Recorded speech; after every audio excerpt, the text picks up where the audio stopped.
السلام عليكم. بسم الله والصلاة والسلام على جميع الأنبياء وكل من تبعهم بإحسان إلى يوم الدين. نحن مع تفسير القرآن بالقرآن، وأخذنا آيتين سابقتين في حلقتين سابقتين لمن أراد الرجوع إلى ذلك، وذلك للتعرف على كلمة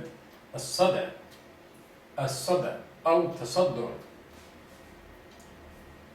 نأخذ الآية الثالثة وهي التي تقول: أعوذ بالله من الشيطان الرجيم، بسم الله الرحمن الرحيم، لا يصدعون عنها ولا ينزفون.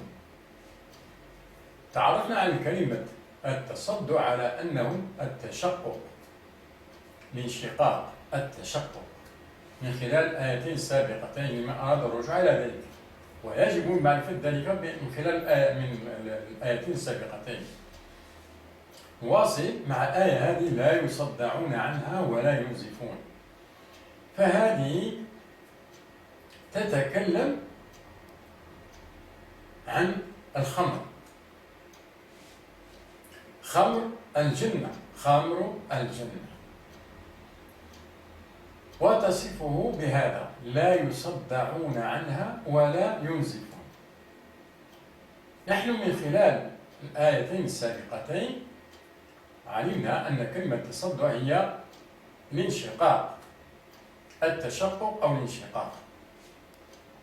هنا عندنا الخمر، وهي تصفها خمر الجنة بأنها لا يصدعون عنها ولا ينزفون، أي بمعنى أن خمر الدنيا يصدعون عنها وينزفون.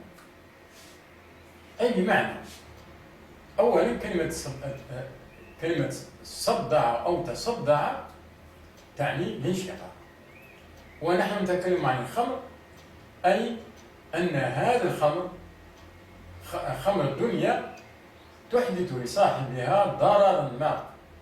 أنا لا أعرف ما هو هذا الضرر، كيف هو، لأني عمري ما شربت الخمر، لم أشرب الخمر في حياتي، لذا لا أعرف ذوقها ولا ما تحدثه لا.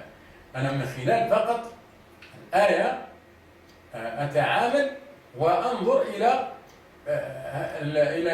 أحوال هذه الأمور هذه، أي أن خمر الدنيا تحدث لصاحبها ضررا ما، أو صداعا أو كذا، لا أعرف شيئا ما، ضررا تحدثه لصاحبها، في حين أن خمر الجنة ليس فيها هذا الضرر. ومن جهة أخرى لكي نعرف بأنها تتكلم عن الخمر، نأخذ هذا من آية أخرى تقول: أعوذ بالله من الشيطان الرجيم، بسم الله الرحمن الرحيم، يطاف عليهم بكأس من معين بيضاء في الجنة ما نشبه نعبر عنه اللي قاعد إلا، أعوذ بالله من الشيطان الرجيم، بسم الله الرحمن الرحيم، إلا عباد الله المخلصين أولئك لهم رزق معلوم، فواكه ومكرمون في جنات النعيم على سرر متقابلين، يطاف عليهم بكأس من معين بيضاء لذة للشاربين، لا فيها غول ولا هم عنها ينزفون. لا فيها غول ولا هم عنها ينزفون. لا فيها غول هي معناها لا يصدعون عنها.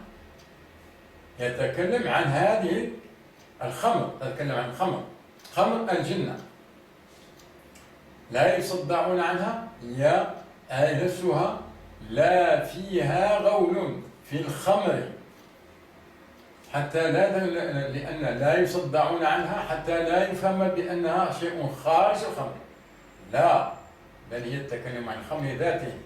لا في آية الذي أذكرها الآن: لا فيها غول ولا هم عنها ينزفون. لا فيها، يطاف عليهم بكأس من معين بيضاء لذة للشاربين، لا فيها فيها هذه التي يشربونها لا فيها غول ولا عنها ينزفون، أي لا يصدعون عنها، هي لا فيها غول. لا فيها غول ما معناها؟ معناها لا فيها غول لا فيها ضرر. هي لا يصدعون، لا فيها غول، هي لا يصدعون عنها، ليس فيها ضرر. لأنك عندما تصل إلى هذه الآية لا فيها غول لا تفهم معناها. لا فيها غول، ما معنى لا فيها غول؟ معناها شيء لا ضرر فيها، هي لا يصدعون عنها، الآية التي نحن بشأنها. السلام عليكم.